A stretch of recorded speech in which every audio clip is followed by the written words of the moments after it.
Welcome back to Smart Frugal Living, where we uncover practical ways to live wisely, sustainably, and resourcefully. Today's topic may surprise you. The weeds and wild plants growing all around us aren't just stubborn invaders, many of them are actually edible. In fact, these plants have been used as survival foods, cultural delicacies, and even gourmet ingredients. In this video, we'll explore 10 edible invasive plants that have taken over parts of the US but also offer surprising nutritional value. If you're into foraging, survival gardening, or frugal living, this is a must-watch episode. First one is burdock, known scientifically as Arctium minus, is one of those plants that most people recognize not for its food value, but for its annoying burrs that stick to clothing and animal fur. These clinging seed heads were actually the inspiration behind Velcro, but beyond being a nuisance, burdock has a long history as both food and medicine. Its roots, which can grow deep into the soil, are edible and have been used in traditional Asian cuisine for centuries. In Japan, it's called gobo and is prized for its earthy, slightly sweet flavor. The root can be stir-fried, pickled, or added to soups, where it brings a hearty texture and taste. Nutritionally, burdock is rich in fiber, antioxidants, and essential minerals like potassium and magnesium, making it not only filling but also beneficial for digestion and overall health. During hard times, such as wars and famines, burdock served as a reliable survival food, easily foraged and highly nutritious. Yet, it's also an invasive plant in many parts of the United States, crowding out native vegetation and altering ecosystems. What many view as a stubborn weed can actually be harvested, prepared, and eaten as a surprisingly versatile root vegetable. Dame's rocket, or Hesperis matronalis, is a striking wildflower often admired for its clusters of purple, pink, or white blossoms, yet it hides a surprising dual identity.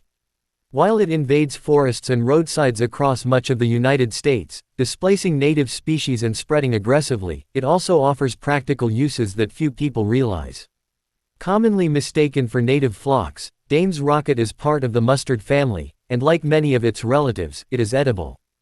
The leaves, especially when young, are rich in vitamin C and can be eaten raw in salads or lightly cooked like other leafy greens.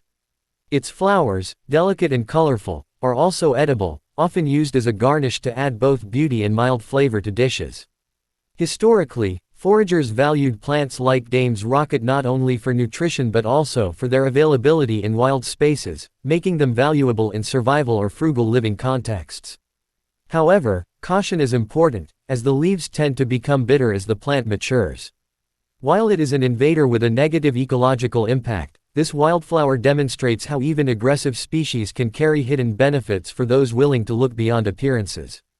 Next one is Multiflora Rose, or Rosa multiflora, is a plant with a complicated legacy in the United States. Originally introduced from Asia in the 1800s, it was promoted as a living fence for farms, a natural barrier that could contain livestock, reduce soil erosion, and even serve as habitat for wildlife. For a time, it was celebrated as a miracle plant, easy to grow and seemingly full of benefits. But over the decades, its rapid growth and resilience turned it from a farmer's friend into an invasive problem. Today, Multiflora Rose spreads aggressively, forming dense, impenetrable thickets that choke out native vegetation, reduce biodiversity, and create challenges for land management. Despite its troublesome nature, this plant offers hidden advantages to those who understand its value. The most notable are its rose hips, the small red fruits that appear after flowering. These hips are exceptionally high in vitamin C, once used to help prevent scurvy during times when fresh fruit was scarce. In fact, during World War II, rose hips were gathered in many countries to supplement diets lacking citrus. Beyond vitamin C, they also provide antioxidants and can be brewed into tea, made into syrups, or even dried for later use. For survivalists and frugal gardeners, the plant's thorns can also be put to use as natural fencing or deterrents against pests and intruders. Though Multiflora Rose is considered a noxious weed in many states, it embodies the dual nature of many invasive plants, destructive to ecosystems yet full of practical uses when approached with resourcefulness. What was once introduced with optimism and now regarded as a nuisance may still be seen through a different lens, as both a warning of ecological imbalance and a reminder of nature's hidden pantry. Next in our collection is Japanese barberry, or Berberis thunbergii, is a plant that highlights the tension between beauty and consequence. Brought to the United States from Asia in the late 1800s, it quickly became a popular ornamental shrub for landscaping. Its dense, compact shape and bright red berries made it attractive for gardens and hedges, but its spread into forests and fields has caused significant ecological problems. Japanese barberry forms thick stands that crowd out native plants and alter soil chemistry, creating conditions where native species struggle to survive. Even more concerning, its dense growth provides ideal shelter for ticks, contributing to the spread of Lyme disease and other tick-borne illnesses in areas where it dominates. Yet, despite its reputation as a troublesome invader, the shrub also carries surprising edible value. Its small, bright red berries, though tart and somewhat sour, have long been used in jams, jellies, and syrups. In some traditional practices, they were valued for their refreshing flavor and potential health benefits, including vitamin C content and digestive support. While not a fruit you'd eat by the handful due to their sharp taste, the berries can be foraged and turned into preserves that balance their sourness with sugar. In times of scarcity or survival, these berries offered a reliable wild food source, especially during fall and early winter when few other fruits were available. The wood and thorny branches of Japanese barberry have also been put to practical use, serving as natural fencing or deterrents in frugal homestead settings. Though widely discouraged in modern landscaping due to its invasive spread, the plant demonstrates how even the most problematic species can be utilized when approached with care, offering lessons in both ecological awareness and resourceful living. Next one is watercress, or Nasturtium officinale, is a plant that straddles the line between invasive weed and celebrated health food. Native to Europe and Asia, it was brought to North America for cultivation and quickly escaped into the wild, thriving in clean, slow-moving streams, ponds, and ditches. Its rapid spread allows it to dominate waterways, crowding out native aquatic plants and altering ecosystems. Yet, despite its invasive tendencies, watercress has been prized for centuries as both food and medicine.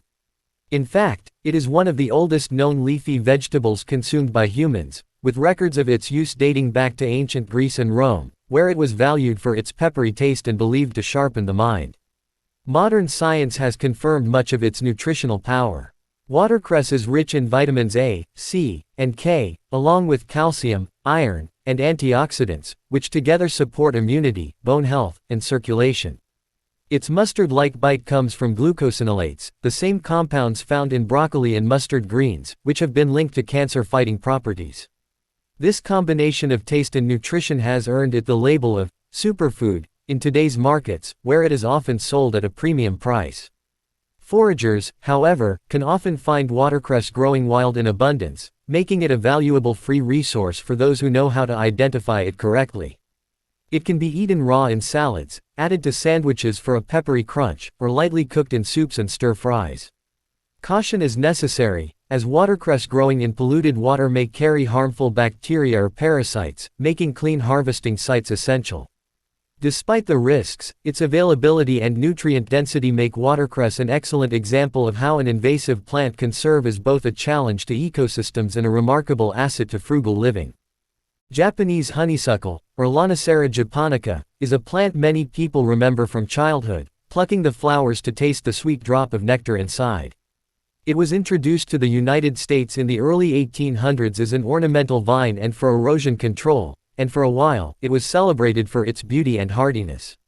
But what started as a backyard favorite quickly revealed its darker side. Japanese honeysuckle grows rapidly, climbing over trees, fences, and anything in its path. In forests, it smothers native plants, blocking sunlight and strangling young trees, making it one of the most destructive invasive vines across much of the country. Yet, despite its aggressive growth, this plant offers more than just a lesson in ecological caution. Its delicate, fragrant white and yellow blossoms are edible and have been used for centuries in teas, syrups, and even traditional remedies. Honeysuckle tea is especially popular in Asian cultures, where it has been valued not only for its light floral flavor but also for its potential medicinal benefits, including soothing sore throats and cooling the body in hot weather. The flowers can also be infused into syrups or desserts, adding a unique sweetness that connects directly to that childhood memory of tasting nectar in the garden. For survivalists and frugal gardeners, Japanese honeysuckle represents the dual nature of many invasive plants.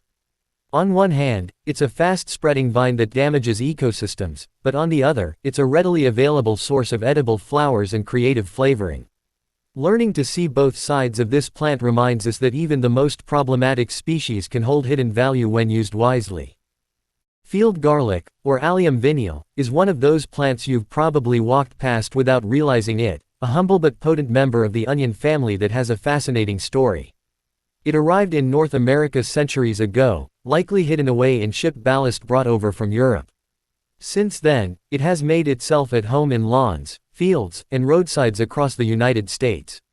Its tall, slender shoots resemble grass at first glance, but the strong onion garlic scent quickly gives it away. Farmers have long considered it a nuisance because when cows graze on it, the compounds in the plant flavor their milk, producing what's often called garlic milk, which spoils dairy production. But what makes field garlic a problem for agriculture also makes it a treasure for foragers and frugal gardeners. Its bulbs, leaves, and stems are all edible, carrying a flavor somewhere between onion and garlic. The bulbs can be used much like small onions, roasted, sautéed, or chopped into dishes, while the greens make a flavorful garnish for soups, salads, or stir-fries. Even the flowers can be eaten, adding a mild, aromatic punch. Historically, wild alliums like field garlic were survival foods, readily available in the wild and packed with flavor and nutrition when cultivated crops were scarce. Rich in vitamins A and C as well as beneficial sulfur compounds, field garlic not only boosts the taste of meals but also supports immunity and overall health. Foraging it requires care to avoid confusing it with toxic lookalikes like death camas, but once identified correctly, it becomes an abundant and renewable food source. What once hitchhiked its way across the ocean has now become part of America's edible landscape, offering both challenges to farmers and opportunities to resourceful foragers. Salsify, or Tragopogon porifolius, is a plant that many people have never heard of, yet it was once a prized vegetable in European kitchens. Often called the oyster plant, because its cooked root has a subtle, oyster-like flavor, Salsify was brought to North America by early settlers as a cultivated crop. Over time, its popularity faded and it slipped out of common use, but the plant never disappeared. Instead, it naturalized across fields, meadows, and roadsides, where it now grows wild, often overlooked as just another weed. What makes Salsify remarkable is its long, thin taproot, pale and delicate, with a flavor that becomes earthy and slightly nutty when roasted, boiled, or added to soups and stews. For frugal gardeners and foragers, this forgotten root vegetable is a hidden gem. The roots can be peeled and prepared like carrots or parsnips, while the shoots and flower buds are also edible. Even the young leaves can be used in salads, bringing a mild, slightly bitter green to the table. Nutritionally, Salsify provides fiber, potassium, and inulin, a prebiotic that supports digestion and gut health. Historically, it was a survival food in Europe during times of scarcity, offering sustenance when more familiar crops were unavailable. In modern foraging, rediscovering Salsify is like uncovering a piece of culinary history that has been hiding in plain sight. Its striking purple flowers make it easy to spot in summer, and once you know what to look for, you'll find it thriving in places you might never expect. This plant's journey from a European delicacy to a forgotten wild edible in America shows just how many treasures invasive or neglected plants can still provide for those willing to dig a little deeper. The Asiatic Dayflower, or Camelina communis, is one of those plants you might pass by without noticing, yet it carries a surprising mix of history, beauty, and usefulness. Native to East Asia, it found its way to North America and has since spread across fields, gardens, and roadsides, often dismissed as just another weed. Its name comes from the fact that each bloom lasts for only a single day, opening with striking blue petals in the morning and fading by evening, a fleeting display that has inspired artists and poets for centuries. In fact, the blue pigment extracted from its petals was once used in traditional Japanese woodblock prints, prized for its rich but delicate hue. While its beauty may be short-lived, the Asiatic Dayflower offers practical value as well.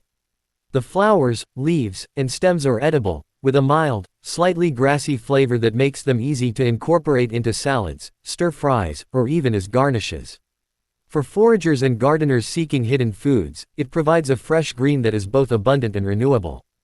Though it's not as nutritionally dense as some other wild edibles, it still contains antioxidants and hydration benefits, making it a useful addition to a varied diet. As with many invasive plants, the Asiatic Dayflower presents a paradox. It quietly competes with native plants and spreads quickly in disturbed soils, making it an ecological challenge, yet at the same time, it offers a resource for those willing to see its potential. Whether admired for its delicate, short-lived blossoms, remembered for its role in Japanese art, or harvested as a humble edible green, this plant reminds us that even the most overlooked species can carry stories and sustenance worth rediscovering. The daylily, or Hemerocallis fulva, is a plant many people recognize along roadsides and ditches, where its bright orange flowers seem to bloom endlessly in summer.